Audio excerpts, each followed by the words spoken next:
Welcome to Garden Chatter, where we connect gardeners, bloggers, and experts so that we can all grow and learn together. Tonight we have a great show. We have a special guest that we'll introduce in just a moment, and she is going to be telling us about the Michigan Nursery Landscape Association, what she's doing with that, and the Great Lakes Trade Expo. I'm glancing up because I had it written because that was all a mouthful for me. So, yeah. So, Bren, do you want to go ahead and introduce our guest? Yeah, I'm really excited tonight to have Kristin with us. I don't know if you've ever visited the Great Lakes State. They have just amazing landscapes. I mean, you'll look around and it's hard to believe you're in the Midwest. It's just, they do some really cool stuff. So, Kristin, how are you doing tonight? I'm good. I'm good. How are you? Good. Keep them warm. Did it ever thaw out over there, Bren, or is it still frigid? I probably have the same conditions going on in my landscape that Kristin does. It's like we had a lot of snow and it was really cold, and then it melted a bit for a few days, and then it snowed again. So it makes a big, icky mess, right? You too? Yes, that's exactly what we have. Yeah, we got a dusting today, and it was beautiful falling, but yeah, like you say, it's quite a mess. Absolutely. So, Kristin, why don't you just go ahead and tell us a little bit about, I don't know, what you're up to and how you got interested in gardening and horticulture, and then we have some slides we can share of some amazing transformations at your parents' house, right? That's right. That's right. So that's how I got interested in horticulture and landscaping from the get-go. I was in high school, and my parents bought a new house, and the house that we moved into, well, the house that we moved from it was complete shade, dry, and nothing really grew very well. And we moved into a house that was full sun. The grass was like carpet. The guy who they bought the house from, that was his baby, the grass. And you'll see in the pictures that there's a lot of grass, and it's very nice. But it was too much, and it was irrigated, and so it was a perfect opportunity to start creating gardens. So as my parents started to walk through learning about gardening and landscaping and figuring out what that all entails, I got to go on that journey with them and learn those things. And so throughout high school, my parents allowed me to design some areas of their landscape, and we would buy the plants and install them and see how they grew, and it was an adventure, and it was, I was learning new things every day.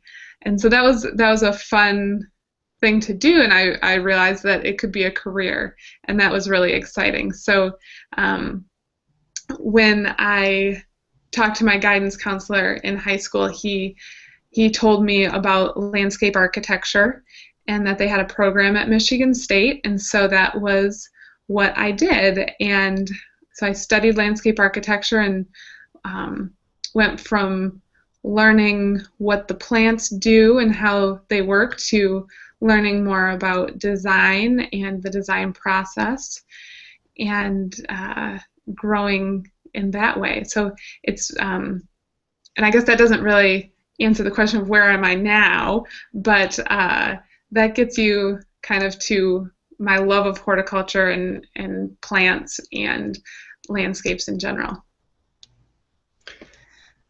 That's awesome. I hate to interrupt, but we've got a few people lurking on Twitter.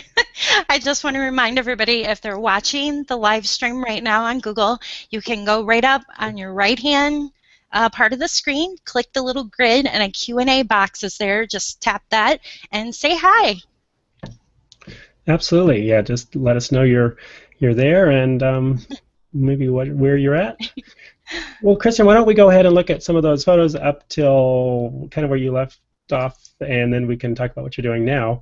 So let me just share this screen, and we'll take a look. I just love the before and after picture that you have here. So let me Let's see. It is really quite amazing. And what's funny is I was telling my husband I was telling him about this tonight, and that I was getting these pictures together. I don't. These pictures weren't taken with the intent of being before and afters. I think I just had a camera and I had film in it, and I didn't have anything else to take pictures of. And what do you do when you're new at having a camera? You take pictures of your yard. And so as a kid, I just took these pictures, and it turned out to be quite a useful tool to say, this is what it used to look like, and this is what it looks like now. Yeah, let's take a look. So here was, well, this was one of the pictures, but let's go to the before. Let's see. There we go. So it's a lot of grass. Yeah, a lot of grass. It's pretty much blank. It's great, slate. healthy. I mean, there's a couple trees. Yes. And a couple conifers. That's about it. Yeah. That's a big right. Michigan. That's a big Michigan thing, isn't it? Big walls. Conifers. Oh, Love okay. it. Yeah. Yeah. And then I love that the house is in the same position in this photo, pretty much. So you can Wow. really see.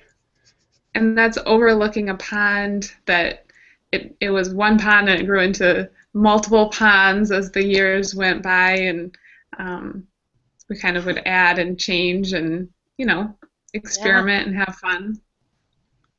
Yeah, it's just fantastic to see so much more diversity, and you either have the lawn, or you can have all this frog habitat here, and That's all kinds right. of plants and pollinators, and it's just fantastic.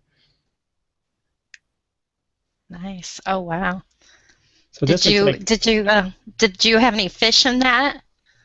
Yes, so we never did koi. We only did goldfish, and it was always a lot of fun. They would have babies, and so we'd watch the goldfish grow and keep having more and more babies. But they would get to be pretty big. I I actually think see some of some them. goldfish in there. Yeah, they would get to be about maybe 6 inches long. Wow. Yeah, which is really pretty good for a goldfish. I would get kind of scared putting the koi in, like one of the houses we toured up there at the Michigan. Let's see, it was a designer landscape tour this year, and remember they had to put a net over it because birds would get at. I mean, some of those fish they were saying were like $500 a piece. That would make me nervous. Yeah, me too. And we would get I don't know, the sandhill cranes, or the whatever birds come and eat your fish. Big blue herons, maybe. Yeah. Well, here was you. Are you moving on to are you in college? Doing some? Yes, this was post college, and this speaks to my continued love of landscape. This is from my husband and my honeymoon, and one of the things, what we did, what the purpose of our honeymoon was to visit as many estate gardens on the East Coast as we could. So this was at Nemours. It's a DuPont estate, and this was one of several that we went to. And my husband is a landscape architect, and so we share that love of plants and landscape, and so it's a fun thing for both of us to do together, to get out and see nature and see plants and check it all out. Very cool. Yeah, this was from one of the other gardens, that was Chanticleer, which I would highly, highly recommend if anyone's going out east. That is definitely one of my top gardens to visit. Fantastic. So then I had some pictures here of you are coordinating volunteers. So I was wondering what are you up to now, or kind of maybe bring us up to the present a little bit. That's right. So like I said, my husband's a landscape architect, and he's self-employed in that, and he designed the landscape for the church that we attend here in East Lansing. And he did the design, and then we coordinated the volunteer effort together, which involved planting over 1,000 plugs of Pachysandra as a ground cover in one of the areas, but then also like 500 perennials and just as many shrubs and a few trees. And it was a huge undertaking, and it was a lot of fun to teach people how to properly plant and to do landscaping in a way that is the right way of doing it. Most of the people that came out just either didn't have much experience or were hobbyists, and so that was a really neat opportunity. And now you are, I'm not sure, are you a consultant with, or you are employed by the Michigan Nursery and Landscape Association? I have to keep looking at my cheat sheet. It is a mouthful, you're right. Okay, I think I got it. But Michigan Nursery and Landscape Association. I'm their education and certification director. So I plan all of our education programs, the standalone education, as well as at the Great Lakes Trade Expo, which is coming up next week. Yeah. That'll be good. Kristin, how long have you been a part of this association? I've been here for about 5 years, and doing the education certification for that entire time. And I have to note, Adam, that Kristin is ahead of the shows for landscapes and nursery. It's a small hometown feeling, although they have a large audience, but she is really on top of it with social media and the Facebook, just getting the message out there. And if you go to the show, you'll see signage everywhere. She does a great job. It's just, everybody's just we're all trying to learn how to do this. That's exactly right. And it's such a challenge to try to see what's available as far as ways to get out and tell people what's happening and all of that. So it's tricky, but we're doing what we can. Yeah. Sounds good. I was a little bit curious with the recertification. Is like in Oregon we have the landscaping contractors board, and we have a landscaper board, and then we have the contractors board. And I was just wondering, is that association involved in that kind of certification for sort of licensing, or? Our certification is called the Certified Green Industry Professional, and it's a statewide, specific to Michigan, which is pretty neat. It's not required by the state. It's not licensed through the state at all. It's purely an optional thing. It adds credibility to an individual, either if they're looking for a job or if they're bidding jobs against other people that may not be certified. So it's probably a little different than what you have. Well, no, that totally makes sense. So you get your license from the state, and then this is a certification, kind of the icing on the cake. Exactly. Extra. That sounds. So, what areas are there? Is there sort of sub areas of the green industry certifications? There are. We have different professionals who are certified either as nurserymen, garden retailers, landscape contractors, landscape designers, or landscape managers. So you could get any or all of those depending on what area of the industry you're in. Very cool. So are some of the recertification courses at the Great Lakes Trade Expo? Because it looked like they had a lot of seminars there. That's right. There are a lot of seminars, and there are a lot of recertification credits. So you can get recertification credits through our program, the Certified Green Industry Professional, at any of the education seminars. But we also offer recertification credits for landscape architects. We offer recertification credits for our state pesticide certificates, for Planet, for the ISA, for the arborists. And I think I feel like I'm missing something. Well, that was still quite a few. Oh, I know. It's APLB also for their certification. Very good. Let's see. I don't know. I was just wondering, like, Bran, you've been to the trade show or Yep. the expo, right?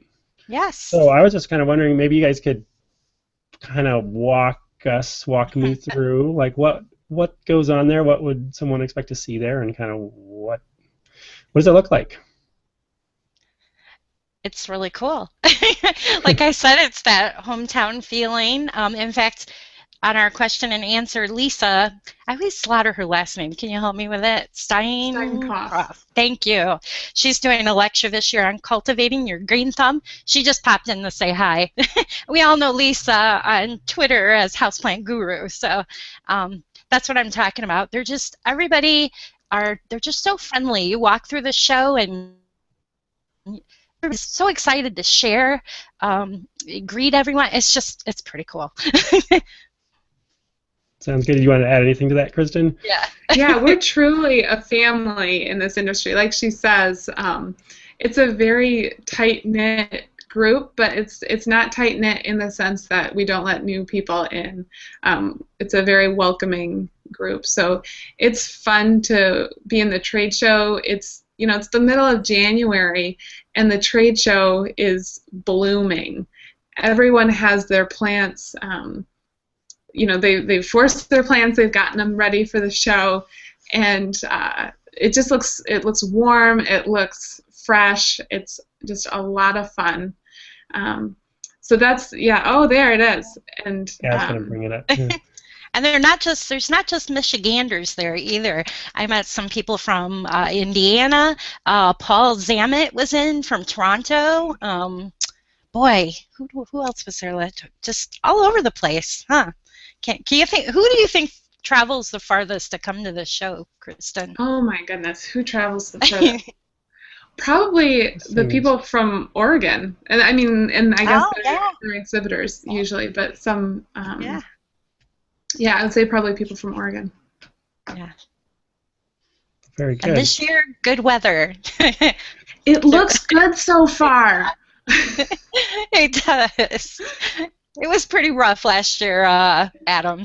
Oh yeah. It was. We got the biggest snowstorm since I don't know, like the 70s or something. I don't even know. Like I wasn't even around then. Oh my word. It was bad. It was nuts. I've never seen anything like it. We got 2 feet of snow in 2 days, and all the airports were closed, and the roads, state of emergency. No one could drive anywhere. So it was crazy. Yeah. It was cool that we had fun. What's that? We did. If you go back to that picture, that's a picture from a seminar that one of our favorite professors is giving the presentation, Dr. Robert Schutzke from MSU. He's an all-star, and this was one of his presentations. And you can tell from the number of people, the standing room only, that he's one of the favorite people to go in here at the conference. Very good. Should I jump down to this next slide, or should we save that? Yeah, this is great. This is a fun thing that we're doing this year, and it's almost like a physical version of Twitter. And we're hoping to, or we're planning to use the physical version to also be digital as well. But every attendee will get a notepad with leaf sticky notes, and they will have an opportunity to write an idea or multiple ideas, because it's a pad that they've come up with either at the show or that they're thinking about for this coming year. And then we're having this enormous tree that you can stick your leaf onto the tree and share your idea with everyone else. So it's a networking, it's a sharing of ideas, and we think it's going to be really fun and really engaging for everyone at this show. So we're excited to see what everyone brings and what everyone learns at the show that way. Very good. So there's all right, so Kristin, we have to tell them about there's a lot of, I think it's mostly the young university kids that come, or students that come in. Can you talk to us about the landscape challenge you do during the show? I think it's Yes. landscape challenge, right? Yeah. That's exactly right. It's the landscape challenge. So this year there's going to be 3 different teams competing for the title of the 2015 landscape challenge champion. I think that's what the title is. And what they do is they have 2 hours to build a landscape, to design and build a landscape with materials that they have been given on site. So they don't know what they're going to be getting. They usually get pavers and wall stone and mulch and different quantities of annuals and perennials and some trees and different stuff. So they don't know the specifics. They know kind of the gist of what has happened in the past. But there's no saying what's happened in the past is what will happen in the future. So they take all these materials and they design and they build a landscape right then while you're watching. And then all the attendees at the show have an opportunity to visit, to look at each of the landscapes. So you can see them building them in that picture in the front, in the blue shirts and the green shirts. I guess there's some yellow shirts over to the left that are also building. So they build it, and then all the attendees vote to say who has the best design and best quality of workmanship as well. So it's a really exciting part of the show. That looks like fun. So what age, again, are those kiddos? Well, it depends. So, yes, okay. This year there's going to be a team from MSU, from the Hort Club, and there's also a team from our West Michigan chapter. So those are professionals, those are adults, and then there's also a team from one of the local landscape contracting companies here in the Lansing area. It's a lot of fun. Got wheelbarrows going through the show. Right? Yes, that's right. And that's one of the fun things about it is each team has an opportunity to bring in a wheelbarrow, and what they fit inside that wheelbarrow is the unique things that they bring to their landscape. So sometimes different teams have brought water feature type things. Other teams have brought like stuffed animals, not like the kind that you put on your bed, like the kind that is mounted, like taxidermy stuffed animals. So, different things for the different type of experience that you're trying to convey through your design. Right. That sounds really cool. I wonder, do you want to tell us about, you've gone mobile? Yes, we have. You have an app? We do. It's really exciting. So this is our first year having an app, and like Bren said earlier, we're trying to stay forward-thinking and trying to be ahead of the game. I don't know that we're ahead, but at least in the game. So we have developed an app. It's on Guidebook. So if anyone wants to download it, you download Guidebook first, and you get that from the App Store or the Android Marketplace.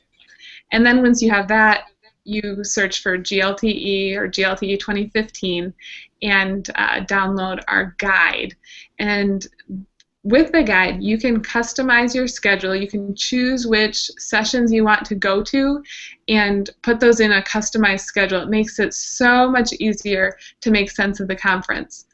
And then you can also go through the exhibitor list and choose which exhibitors you want to visit and put that on your to-do list.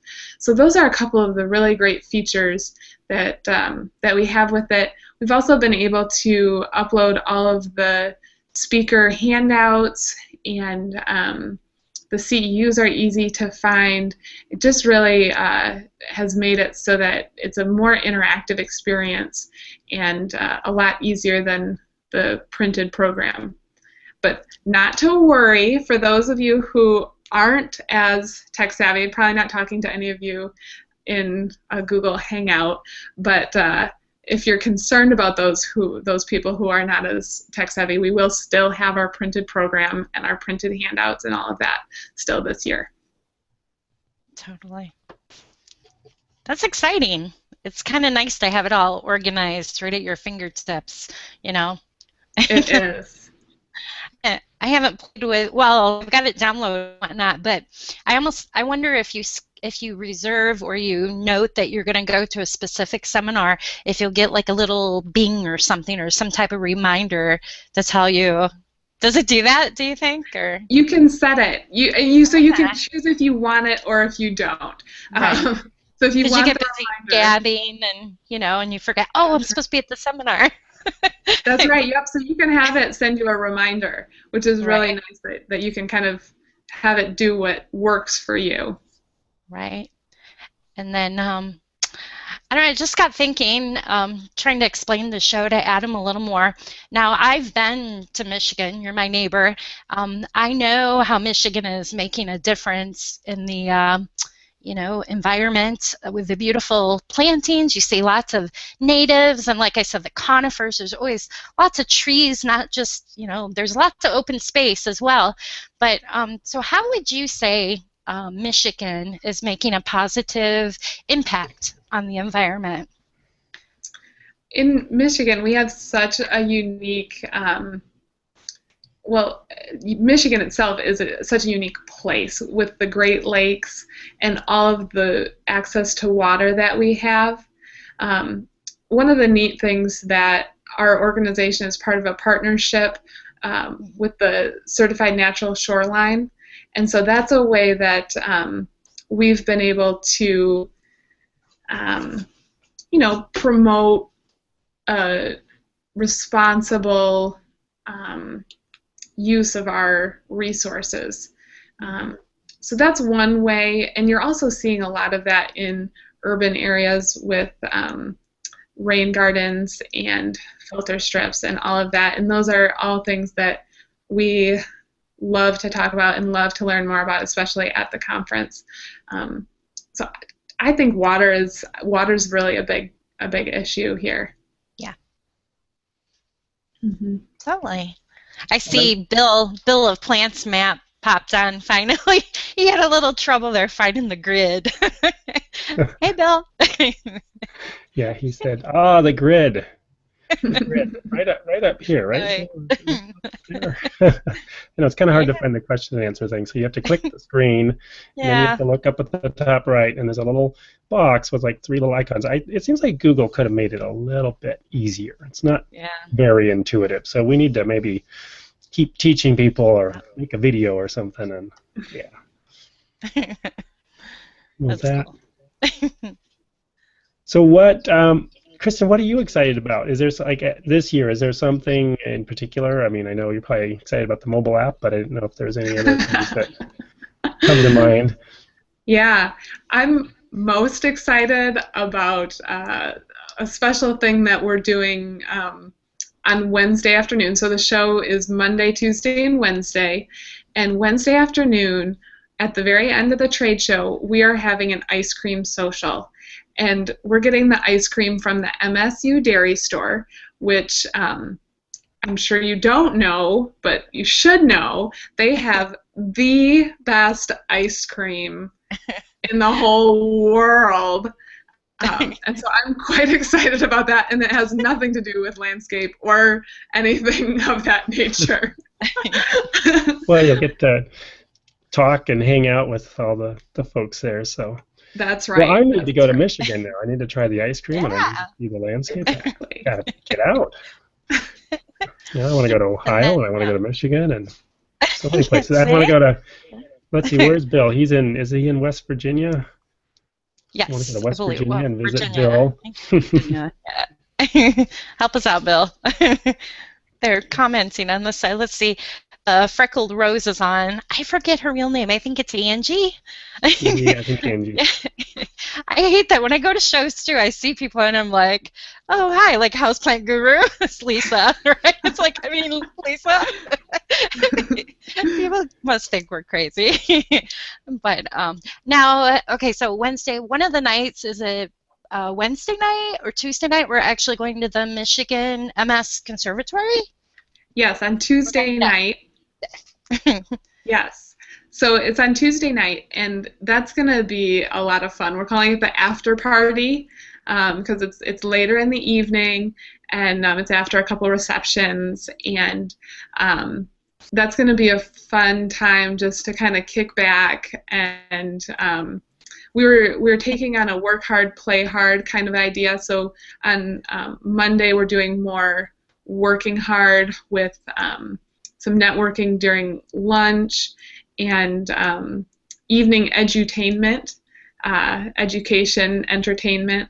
And so then on Tuesday it's time to play hard.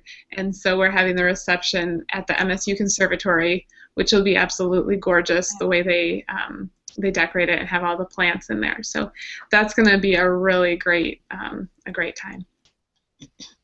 And everybody, even if you can't make it this year, which if you can, come on over. It's just in Lansing, Michigan. It's a nice, clean drive. You can follow on the Twitter or Instagram and even Google if you use the hashtag GLTE, right? That's right. That's right. Which stands for Great Lakes Trade Expo. Great Lakes Trade Expo. You got it. Yeah. I'm hoping I can come some year. You've convinced me. It sounds really awesome. Yeah. Oh, wonderful.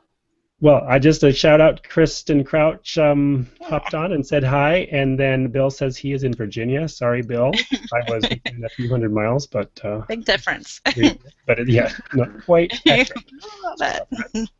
So, thank you for joining us on the chat and the question and answer. Well, thank you so much, Kristin, for coming on and sharing what you're up to and your journey in horticulture and landscaping. It's really fantastic to see what you're up to. You're very welcome. It was a pleasure to be on. Thank you very much. Yeah. Well, I think we'll wrap with that, and we'll say goodbye. Thanks. Thanks, Kristin. You're welcome. Yeah. Bye. Thank you. Bye.